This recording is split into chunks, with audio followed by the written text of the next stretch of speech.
Hello, this is Mr. Jackson, and today I want to talk about density. Remember the last couple days we've been doing some other things, and one of them was scientific notation. These are very large numbers that we can write in new ways with powers of 10. Remember, -6 means that the number was less than 0. We move it to the left, the decimal. If the power is positive, we would move it to the right, and the number was way bigger than 1. So that was some of the things, and we did some multiplication and division. So we worked with our calculator. Remember, we used the idea of the EE button, or maybe you have an EXP button on yours. And there's different kinds of calculators. This one was EE, some use EXP. So don't forget how to use that, because density problems will every so often use a power of 10, and we must make sure that you guys can plug them into a calculator sufficiently, okay? So let's move on with our density discussion. Okay, our first question here is explain what a derived unit is. A derived unit is a unit that is made up of multiple units. And that is really pretty simple idea. And what I mean by that is we can have something like this. I can have miles and I can have hours. This is distance and this is time. But if I put them together, I can say miles per hour, and that is speed. So here I have distance or length, and then here I have time. But when I put them together, I have speed or velocity. So I have a new idea. So whenever you put two units or more together and get another idea or concept, that's called, and its units is called a derived unit. So an example of that, let's say I'm measuring a square, okay? And I find on one side it is 2 centimeters and the other side is 2 centimeters, and I want to find the area. The area would be 2 centimeters times by 2 centimeters, so I would get 4 centimeters cubed, or squared, I'm sorry, squared. And so a squared unit means area, but then these two just mean length. So I've turned two lengths into an area. So this would be considered a derived unit, okay? So a derived unit is basically we take one or more, 2 or 3 or more units and turn it into a new concept from other units, okay? Real simple. So how many symbols can it have?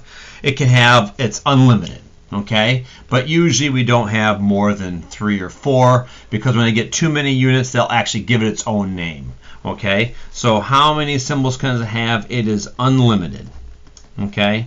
And so basically we can put as many units as we want together to get as many things. So if you wanted to put, let's say we had this as a cube, like this, and we had one side, the length of it right here was 3 centimeters, and I wanted to find the volume.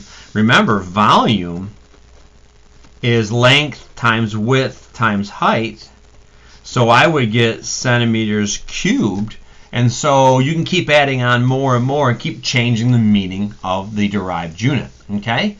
So here's some examples. Speed is distance divided by time, which of course would be, it could be also, besides miles per hour, it could be meters per second, okay? Work is force times distance, and that's going to be a force is a Newton times by a distance is a Newton meter, okay?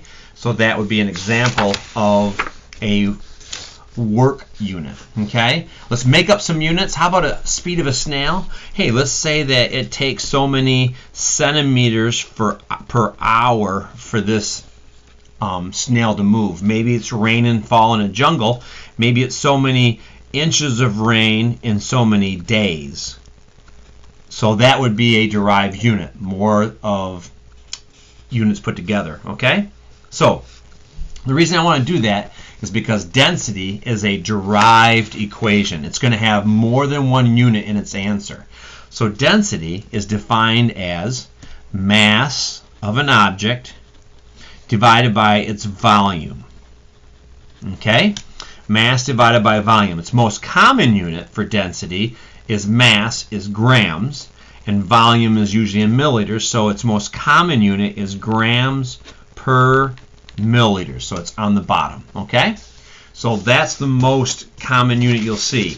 And so a lot of times, instead of putting it in word form, we'll actually put it in symbol form. We'll say D for density is mass divided by volume. Okay? But an equation in science usually is never used just for density alone. Sometimes they give us the density and the volume, and they want us to find the mass. So we have to be able to do a little bit of algebra.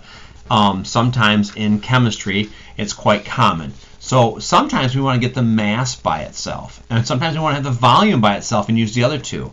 Well, how do you do algebra and rearrange an equation? It's quite simple.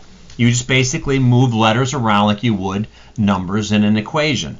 So let's do that. Let's get mass by itself, and then let's get volume by itself. So let's take our first equation. Density is mass divided by volume.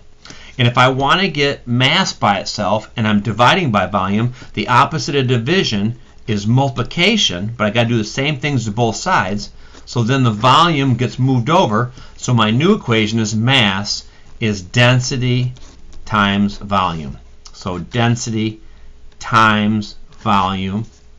Okay, if you want to put brackets around it, you can do that too. It's also correct. Okay, so that would be this equation rearranged. Well, what if I want to get volume by itself? Well, I trust this equation. So how can I move D to the other side? Well, since I'm timesing by density, I can divide by density. Okay, I cancel them out. So then volume would be equal to mass divided by density.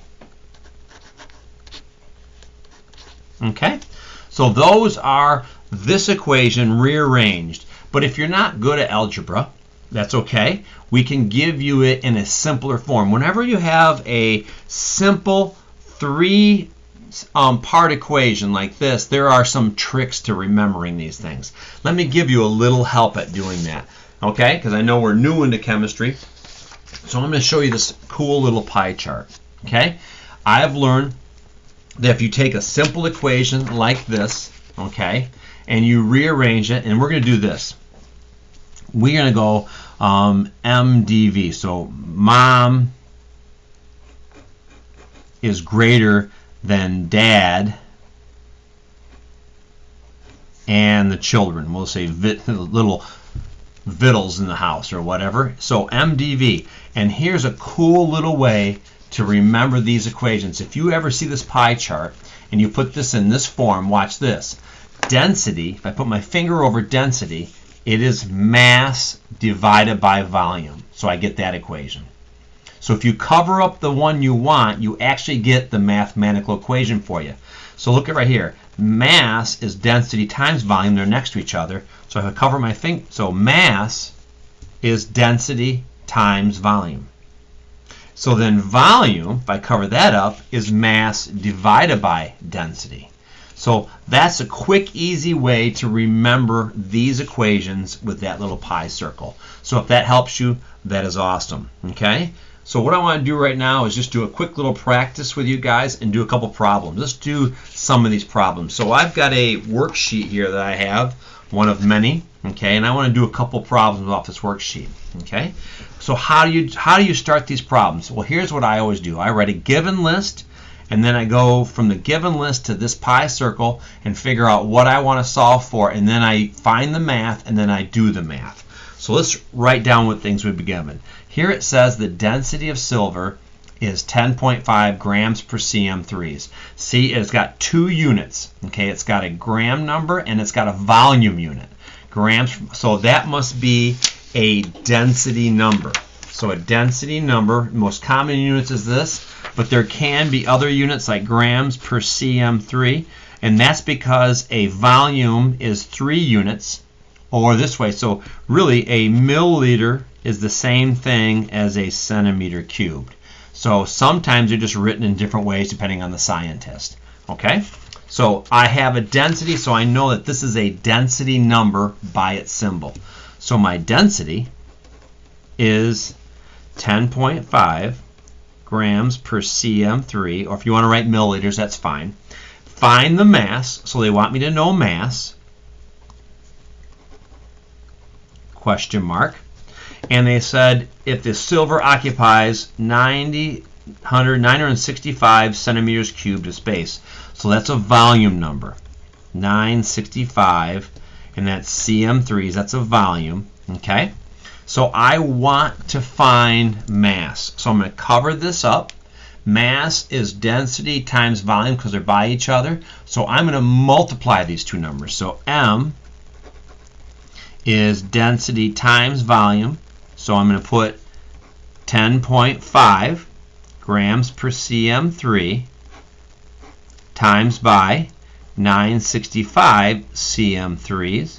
And we can see that we have one unit on top and one on the bottom that are identical. And we know that that means they cancel out. So the unit I have left over is grams, which is the mass unit. So all I got to do is multiply these two numbers. Here we go. 10.5. Whoop, clear.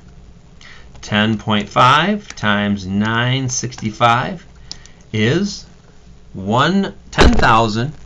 Sorry about that. It is 10,132.5. I don't need the 0.5 because it's such a big number, so I'm going to go 10,133. And that would be grams. Okay? That's how I would do that problem. Let's do another problem. Okay? It says right here we have a sample, a 2.75 gram sample of a substance. So that's a mass. So they're giving me, so let's put a line here so we know we're doing a different problem. We have 2.75 grams. That's a mass number. So I want to label it as M and put its unit afterwards so I may remember. It says occupies a volume of 250 cm3s. So my volume is 250.0 cm3s. So that's a volume. Find its density. Okay? So they want me to find density. So that's what I want to find. So I cover that symbol up. Density is equal to mass divided by volume. So I'm going to divide these two numbers. Be careful. I get so many students that actually will divide the wrong numbers. They'll put the volume on top instead of the mass. This symbol helps you put it in the right place. Remember, mass numbers should go on top. So the 2.75 should be on the top, and the volume 250 should go on the bottom. Okay? Do not switch those around. So then I would divide them. 2.75 divided by 250, and I get a small number this time, 0.011. And my units would be grams and cm3s. Nothing cancels out like these. These are the same units. They canceled out. This one does not cancel out, so I would keep both in my answer. So that's how I would do that problem. Okay? So that's how you approach these problems. You write down your given list. You then figure out which one you want. You then go find your equation that's necessary. Then you actually then fill your equation with the right symbols, with the right units. And then you solve, and then you put the correct unit at the end. A density unit is a derived unit. It will have two symbols, a mass symbol on top and a volume symbol on the bottom. And so there's all kinds of those available. Okay? That's how you do density. Okay, I want you to go on and give it a shot yourself. Okay? Thank you very much for listening in.